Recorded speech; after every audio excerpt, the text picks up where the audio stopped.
बोला। मेरे मम्मी का चैनल का वो ढेर सारा सपोर्ट करा।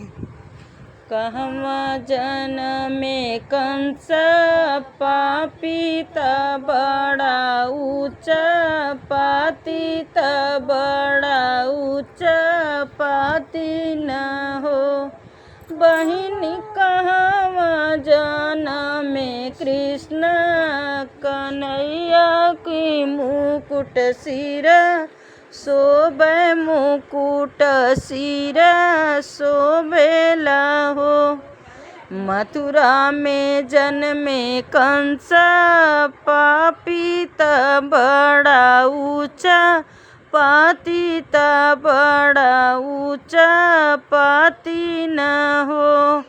बहिनी मथुरा में जन्मे कृष्ण कन्हैया मुकुट सिरा शोभे मुकुट सिरा शोभेला हो। काऊ जे खाई है कंस पापी बड़ा ऊंचा पाती बड़ा ऊंचा पाती न हो।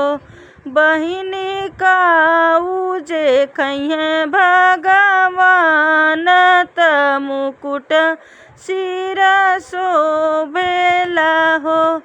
बहिनी काऊ जे खइहे भगवान मुकुट सिरा शोभेला हो।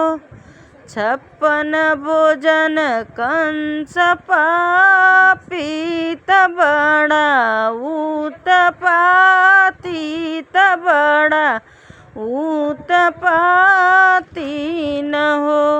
बहिनी माखन मिश्री खैया भगवान मुकुट सिरा शोभेला हो।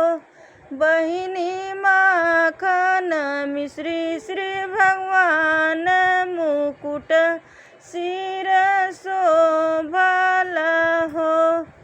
काऊ जे करिहे कंस पापी बड़ा उत्पाती बड़ा उत्पाती न हो। बहिनी काऊ जे करिहे श्री कृष्ण मुकुट सिरा शोभे मुकुट सिरा शोभला हो। पाप जे करिहे कंस पापी बड़ा उत्पाती बड़ा उत्पाती न हो।